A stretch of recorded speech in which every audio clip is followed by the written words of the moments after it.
مرحا إنك لن تخرق الأرض ولن تبلغ الجبال طولا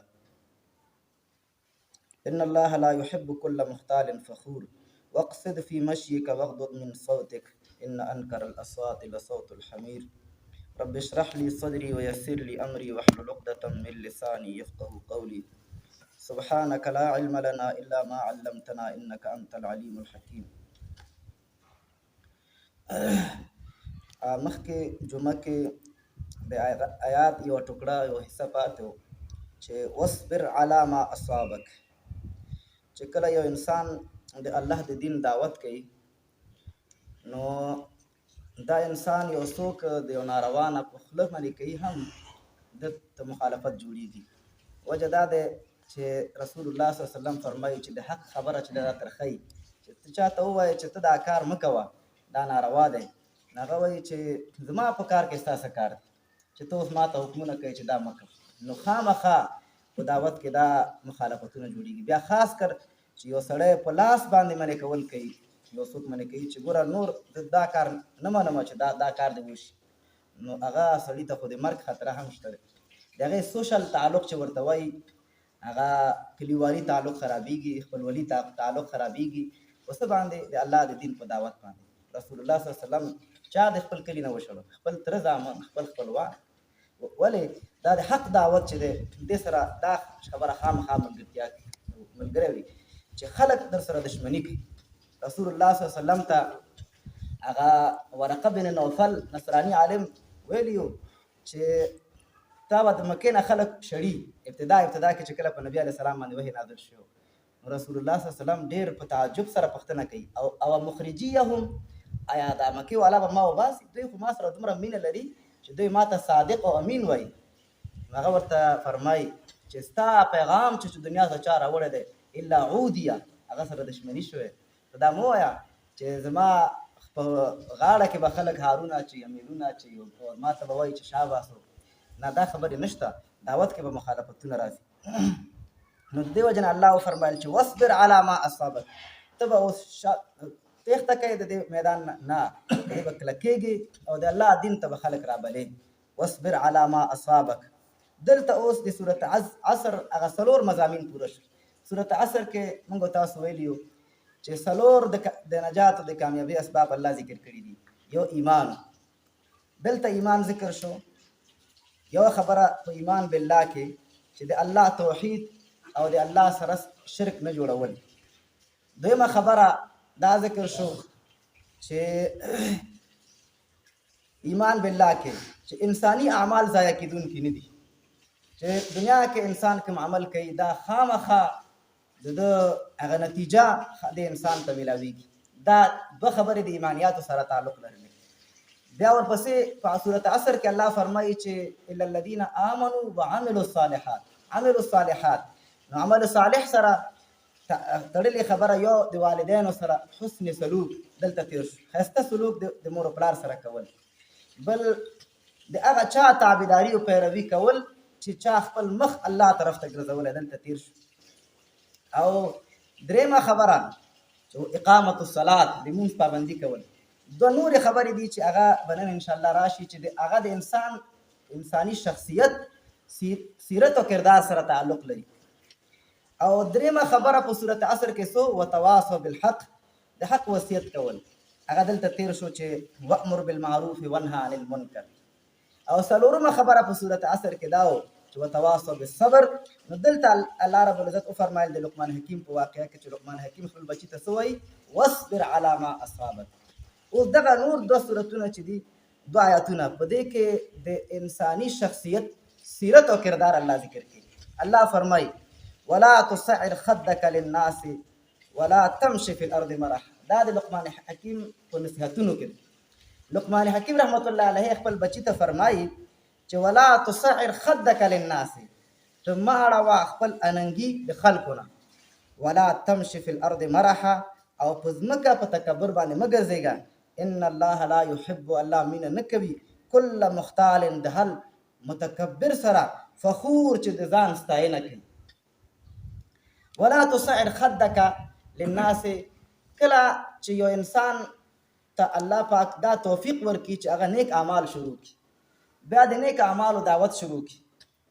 نو دغه انسان ته چې په دنیا کې ډیر لوی خطر متوجه دی هغه دا دی چې د انسان کې تکبر پیدا کیږي په خپل نیکی باندې، په خپل نیکی اعتماد، په خپل نیکی باندې چې دی هغه فخر کول چې زه ګوره نیک یم، دې پلانکي ته وګوره په ګندګیو کې اخته دی، په ګناهونو کې اخته دی، په نارواو کې اخته دی.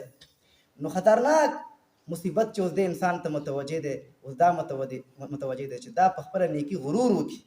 د دې وجې نه علي رضی الله تعالی عنه روایت دی چې تقوا څه ته وایي؟ چې انسان په خپل نیکي غرور ونه کړي چې ولا زه داسې یم. الاغترار بالطاعات، غرور په طاعت باندې کول. نو دا چې دی دا ډېر خطرناک مصیبت دی هغه چاته چې هغه په نیکیو کې اختر وي، هغه نیکوکار انسان وي، په دې کې دا انسان راګیریږي. نو دا انسان څه کوي؟ دا بیا خلکو نه مخ اړوي، دا پلانکې د کې خو دا مرض دی، دا ګناه دی، نو مخ داسې سټ کوکي. اصل کې سحر علما فرمایي دا یو مرض دی چې اوښانو ته لګي، سټ یې داسې کوک شي. کله کله یو انسان کې دا عجب راشي چې دې سړي سره خبره دې سره کوي نو سر یې داسې تاو کړی، نو هغه دا خپل ځان داسې ګڼي چې زما مرتبه ډېر جګ ده چې زه د پلانکي سره خبرې وکړم او مخامخ ورته وګورم، خبره ورسره کوي خو مخ دې طرف ته اړولی وي. نو لقمان حکیم صاحب خپل بچي ته فرمایي چې ګوره تا کې که چېرته نیکي پیدا شي نو ته به دا تکبر به نه کوې چې دا پلانکی دا ګناه پکې دی، پلانکی کې دا دی، او ځان ته لوی حساب کې چې ولا یم نه یم نو بس ما نه نور ښه سړی نشته. نو الله فرمایي د لقمان حکیم نه نقل کوي چې ولا تصعر خدک للناس، ته خپله اننګي ګوره د خلکو نه مه اړوه چې خلک تکبر کوي. ولا تمشي فی الارض مرحا، او مه ګرځه په ځمکه کې په تکبر سره. مرح تکبر ته ویل کېږي. علما فرمایي چې یو فرح دی یو مرح دی. د قارون علیه اللعنه په واقعه کې چې په 20 سپاره کې راځي چې لا تفرح ان الله لا يحب الفرحین. قارون علیه اللعنه ته الله څه فرمایي چې ته مستی مه کوه ځکه الله چې دی لا يحب الفرحین، مستی کوونکو انسانانو سره مینه نه کوي. فرح لږ ښکته مرتبه ده. فرح دې ته وایي چې انسان کې د خپل خوشحالي او د خپل یو کمال د وجې نه د انسان کې لوی پیدا شي بس. او مرح څه ته وایي؟ مرح بیا د ده نه یو پورته بله درجه ده. دا دې ته ویل کېږي چې لوی انسان کې پیدا شي دا خپله لوی بیا خلکو ته ښکاره کوي هم چې زه داسې یم، نو دې ته ویل کېږي مرح. نو الله رب العزت فرمایي چې ولا تمشي فی الارض مرحا. لقمان حکیم خپل بچي ته دا فرمایلی و چې بچیه ګوره په ځمکه کې په مرح او په تکبر سره مه ګرځېږه. او داسې الفاظ په صورت بني اسرائیل کې هم راغلي او په صورت فرقان کې الله د عباد الرحمن په صفتونو کې دا راوستي دي. وعباد الرحمن الذين يمشون على الارض هونا واذا خاطبهم الجاهلون قالوا سلاما.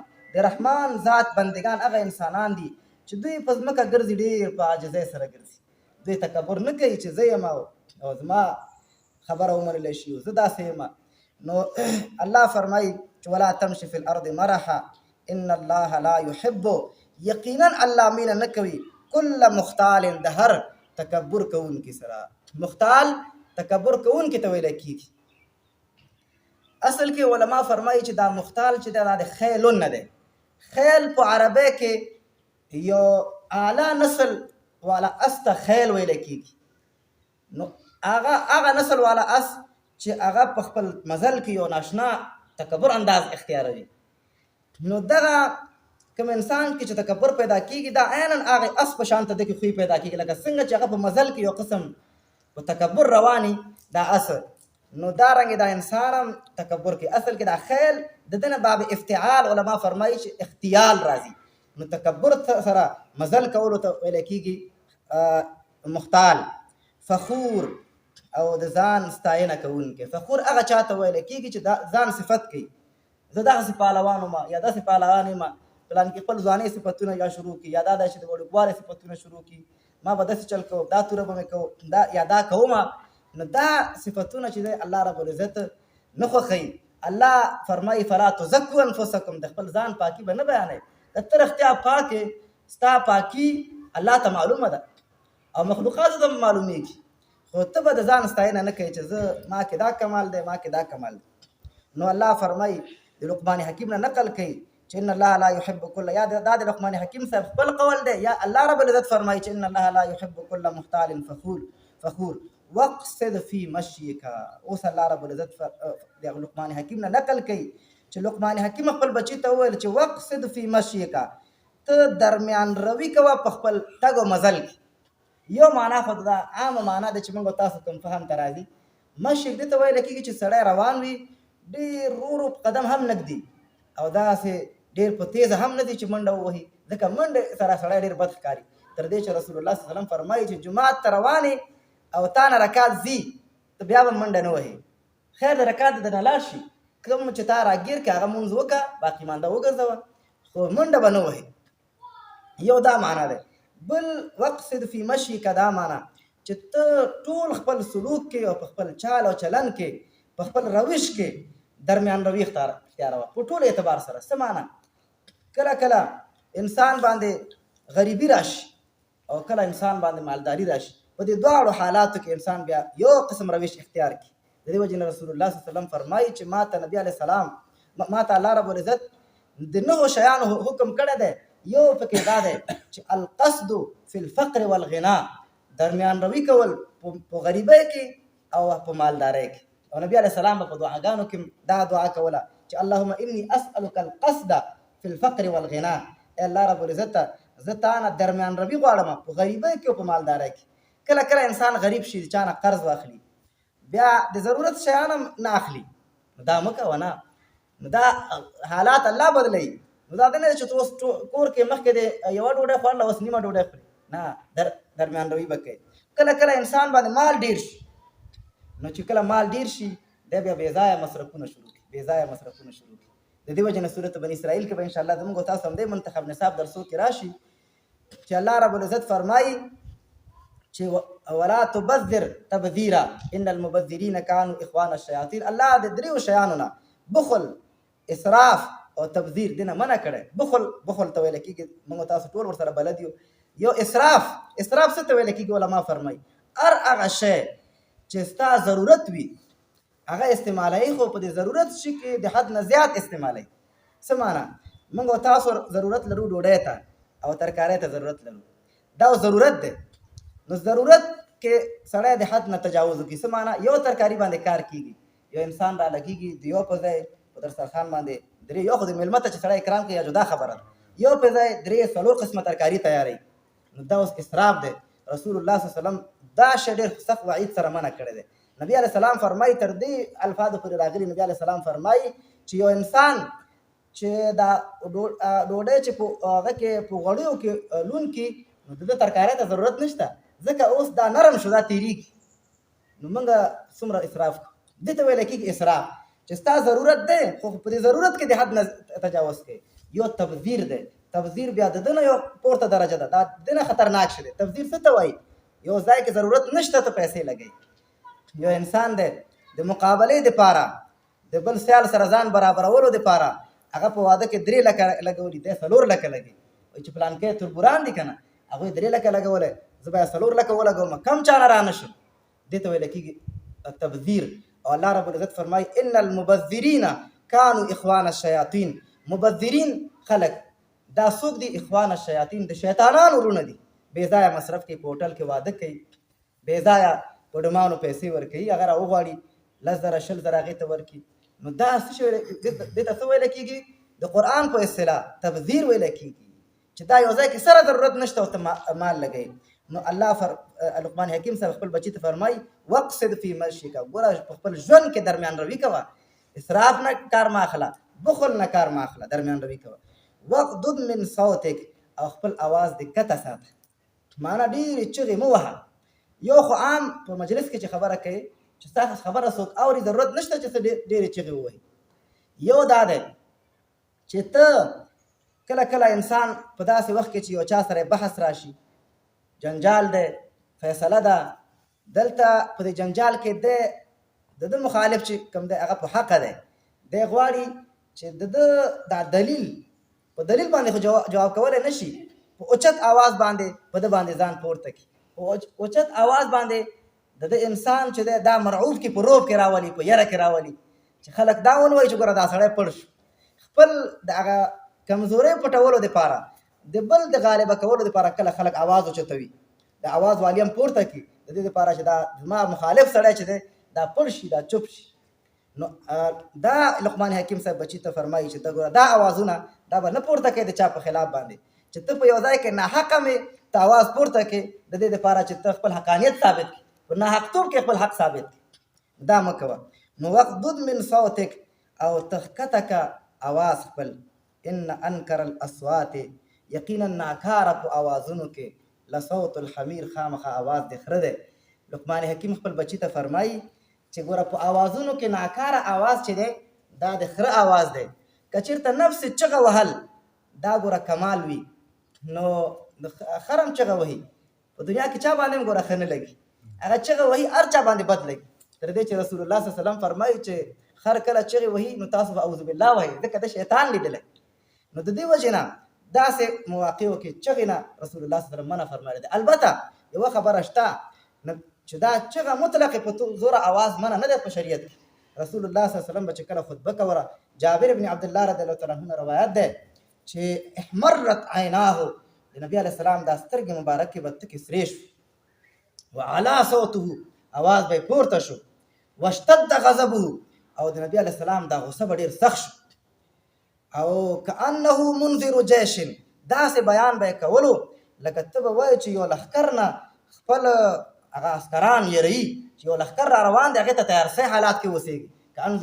کانه منذر جیش صبحکم ویقول صبحکم ومسکم، چې دا لښکر دا جنرال چې دی د خپل لښکر ته وایي چې سبا په وخت حمله را روانه دی یا د ماښام په وخت حمله را روانه دی. معنا دا دی چې هر پورته آواز منم نه دی په شریعت کې، البته هغه اوازونه چې موږ ذکر کړ هغه پورته آواز چې په شریعت کې دا دو آیاتونه چې الله رب العزت ذکر کړي د لقمان حکیم نه، په دې کې د انسان اعلی سیرت او د کردار ذکر کوي.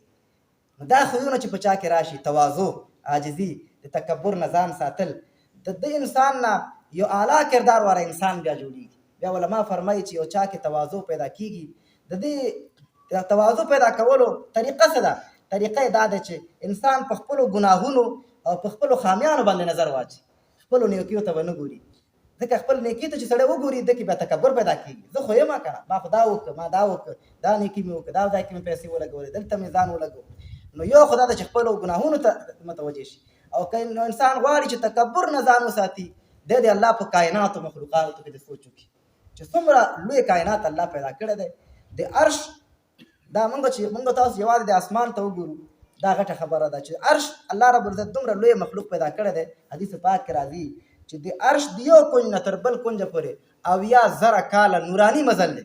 هغه بټن چې وهي د لین کې چې برق ځي دا 80,000 کاله دومره لوی مخلوق الله پیدا کړی. نو دومره لوی مخلوق په مقابله کې انسان ته بس یو ټکي حیثیت هم نه لري، لکه په قلم باندې چې یو سړی یو نقطه کې دی په کاغذ باندې. نو دا شیان چې انسان فکر ته راولي، خپله سړي کې عاجزي پیدا کېږي چې زه به څه یم او زما به زور سي، زما به طاقت سي د الله په مقابله کې. الله دې عمل کولو توفیق راکړي.